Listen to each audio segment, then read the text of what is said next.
اب آگے دو اہم باتیں بتا کر ہم بات کو ختم کرنے والے ہیں۔ اللہ سبحانہ تعالیٰ صالح علیہ السلام کے قوم کا واقعہ بیان کر رہے ہیں۔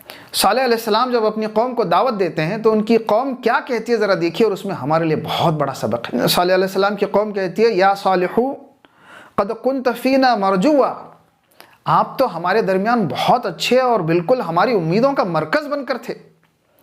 یہ دعوت لانے سے پہلے صالح علیہ السلام کی جو پوزیشن تھی وہ اپنا next up coming leader in کو مان رہے تھے، اور پھر اس کے بعد جب صالح علیہ السلام کو اللہ سبحانہ تعالیٰ نے نبوت دی اور انہوں نے اللہ سبحانہ تعالیٰ کا پیغام ان تک پہنچایا تو ان کی قوم کہنے لگ گئی یہ آپ نے کیا کر دیا، ہم تو آپ کو بہت اچھا مانتے تھے، اپنا لیڈر، فیوچر لیڈر ہم آپ میں دیکھ رہے تھے، آپ کے اندر تو ایسی صلاحیت تھی، آپ تو اتنے اچھے تھے۔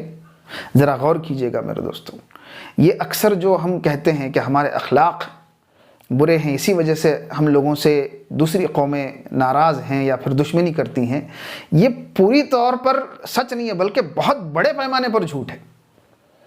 یہاں دیکھیے صالح علیہ السلام بہت اچھی شخصیت تھے اور بلکہ ان کی امیدوں کا مرکز تھے، لیکن جیسے ہی انہوں نے توحید آخرت رسالت کی بات رکھی انہوں نے ان کو اپنا دشمن بنا لیا۔ یہی ہے میرے دوستو ہر دور میں ہونے والا، ہر دور میں یہی ہوگا۔ اللہ کے رسول صلی اللہ علیہ وسلم کو بھی امین اور صادق کہا جاتا تھا، لیکن جیسے ہی اللہ کے رسول صلی اللہ علیہ وسلم نے کوہ صفا پر چڑھ کر توحید کی دعوت دی تو اللہ کے رسول صلی اللہ علیہ وسلم کے ساتھ کیا کیا گیا آپ اور ہم جانتے ہیں میرے دوستو۔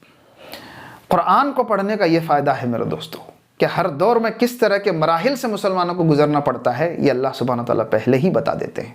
اب آئیے ایک اور آیت آپ کے سامنے رکھتے ہیں۔ اب یہاں دیکھیے شعیب علیہ السلام کا کیا معاملہ ہوا، جو ہم نے شروع میں آپ سے کہا ہمارا دین تو اتنا وسیع اور اتنا ہما جات اور اتنا انقلابی تھا، پھر اسے کس نے محدود کر دیا؟ اسے صرف نماز اور چند عبادتوں تک محدود کس نے کر دیا اور معاشرے سے کاٹ کر کس نے رکھ دیا؟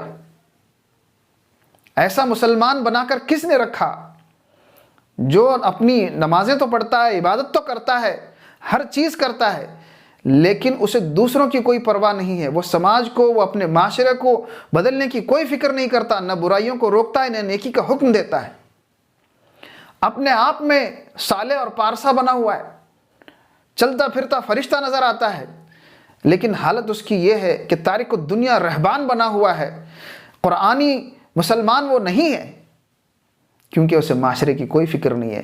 انبیاء علیہ السلام جو دعوت لے کر آئے تھے اس نقش قدم پر وہ نہیں چل رہا ہے۔ کیا ہے یہاں دیکھیے میرے دوستو، شعیب علیہ السلام کو کیا کہتی ہے ان کی قوم؟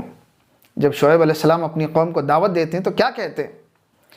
قالوا یا شعیب الصلاۃ، کیا تمہاری نماز تأمرک ان نترک ما یعبدو، کیا تمہاری نماز یہ حکم دیتی ہے کہ ہم اپنے آباء و اجداد جن جھوٹے خداؤں کو مانتے تھے ان کو چھوڑ دیں، اور اس کے بعد ان نفعل فی اموالنا ما نشاء، اور ہم اپنے مال کے ساتھ جو چاہے کریں، اس سے تم روکتے ہو ہم کو؟ یہاں مفسرین نے بہت گہرے نکات لکھے ہیں میرے دوستوں۔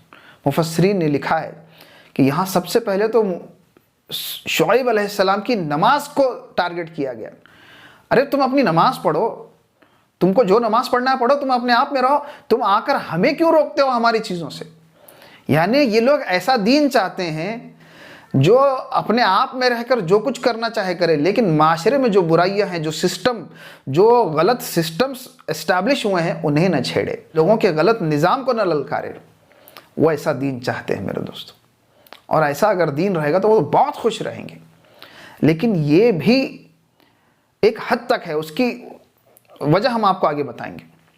تو شعیب علیہ السلام سے کہہ رہے ہیں کہ اے شعیب، کیا تمہاری نماز یہ حکم دیتی ہے کہ تم آ کر ہم سے یہ کہو کہ ہم اپنے آباء و اجداد کے خداؤں کو ماننا چھوڑ دیں اور اپنے مال کے ساتھ جو کچھ کرنا ہے ہم نہ کریں؟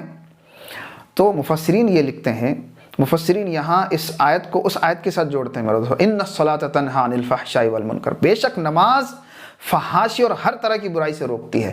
نماز میں وہ تاثیر ہے، نماز صرف ایک ذاتی عبادت نہیں ہے، نماز صرف یہ نہیں ہے کہ ملا کی دوڑ مسجد تک ہے، نماز انسان کے اندر وہ کردار پیدا کرتی ہے جو نبوی مشن کو آگے بڑھانا سکھاتی ہے میرے دوستو، اس دین پر چلنا سکھاتی ہے جس کا کلمہ ایسا انقلابی ہے، ایسا ہما جہت ہے، جس کے متعلق رسول اللہ صلی اللہ علیہ وسلم نے کہا ایمان کی 70 شاخیں ہیں، سب سے بڑی شاخ لا الہ الا اللہ، اور سب سے چھوٹی شاخ یہ ہے راستے پر چلتے ہوئے کوئی پتھر بھی پڑا ہو تو اسے نکال دو تاکہ آنے جانے والوں کو تکلیف نہ ہو۔ یہ ہے ہمارا دین میرے دوستو۔ ایمان صرف یہ نہیں ہے کہ لا الہ الا اللہ کہہ لیا اور ایک کونا پکڑ لیا اور بیٹھ گئے۔ یہاں دیکھیے انبیاء علیہ السلام جو نماز پڑھتے تھے، جو انبیاء علیہ السلام جو پیغام لے کر آئے تھے، ان سے یہ پوچھا جا رہا ہے کہ تمہاری نماز تم اپنی ادا کیوں نہیں کرتے اور ہمیں اپنے حال پر کیوں نہیں چھوڑتے؟ لیکن ہمارا دین ایسا نہیں ہے میرے دوستو، ہمارا دین ایسا نہیں ہے، بلکہ آج بہت بڑے پیمانے پر ہمارے ملک میں جو مسلمانوں کی غلط چھوی بنی بیٹھی ہے، اس کی بہت بڑی وجہ یہ ہے کہ بہت سے لوگوں نے ملک میں جو شراب ہے، جو زنا ہے، جو سود ہے، جو منکرات ہیں، جو طرح طرح کی برائیاں ہیں، جو نشہ ہے، نوجوان نشہ میں مبتلا ہیں، ہر طرح کی برائیاں عام ہیں، ہم لوگوں نے اپنے آپ کو ان چیزوں سے بالکل مستغنی اور بری ذمہ کر لیا ہے۔ ہم لوگوں نے کبھی ان ایشوز پر آواز ہی نہیں اٹھائی کہ ہمارے اس ملک میں یہ برائیاں ہیں، انہیں بھی روکنا چاہیے۔ ہم نے صرف اپنی توجہ اپنے ذاتی معاملات، اپنے مسلکوں اور اپنے خود ساختہ محدود تصور دین تک رکھ لیا ہے میرے دوستو۔ یہ اصل دین نہیں ہے میرے دوستو۔ یہاں دیکھیے کیا تصور ہمیں یہاں مل رہا ہے۔ مفسرین نے یہاں یہ بھی لکھا ہے کہ شعیب علیہ السلام کی نماز کو طنز کیا جا رہا تھا، ٹارگٹ کیا جا رہا تھا کہ تمہاری نماز کیا تم کو یہ حکم دیتی ہے، یعنی نماز کا مذاق اڑایا جا رہا تھا۔ پھر اس کے بعد آگے شعیب علیہ السلام کی قوم کہتی ہے انک لانت الحلیم الرشید، آپ تو بڑے سمجھدار نکلے۔ یہ طنزاً کہا جا رہا تھا۔ آج بھی ہمارے معاشرے میں میرے دوستو یہ تو غیروں کا معاملہ تھا، یہ تو ان لوگوں کا تھا جو شعیب علیہ السلام کی دعوت پر ایمان نہیں لائے، لیکن آج بھی ہمارے معاشرے میں کوئی نمازی ہے تو اسے اس کے نماز کو لے کر مذاق اس کا اڑایا جاتا ہے، کوئی دیندار ہے، دین کا علم حاصل کرتا ہے تو اسے مولانا کہہ کر طنزاً مولانا کہا جاتا ہے اور اس کا مذاق اڑایا جاتا ہے، بلکہ کوئی علم حاصل کرنے کی تغدو میں رہتا ہے تو اس کو کتابی کیڑا کہا جاتا ہے۔ جب آپ کسی کا اس طرح سے مذاق اڑائیں گے اور جب کوئی علم کی گہری باتیں کہتے ہیں تو ارے یار وہ تو بڑی اوپر سے جانے والی باتیں کرتا ہے۔ ہم مسلمانوں کو ذہین نہیں ہونا چاہیے کیا میرے دوستو؟ ہم مسلمانوں کو عقل مند تحقیق کرنے والے اور گہری تحقیقی باتیں کرنے والے نہیں ہونے چاہیے؟ کیا ہمیں لفاظی مذاق مستی اور مٹر گشتی کی باتیں کرنی چاہیے، اوباش قسم کی باتیں کرنی چاہیے؟ آج ہمارے معاشرے میں یہ ہوا ہے میرے دوستو کہ ہم لوگ بہت گہری باتیں، بہت فکرمند باتیں، بہت اچھی باتیں کرنے والوں کا مذاق اڑاتے ہیں، اور جو مذاق مستی کی باتیں کرتے ہیں اس کو ہم نارمل سمجھتے ہیں۔ ہم نے کس چیز کو نارمل بنا رکھا ہے؟ دیکھیے میرے دوستو، اللہ سبحانہ وتعالیٰ دین کے اس تصور کو سمجھنے کی توفیق عطا فرمائے۔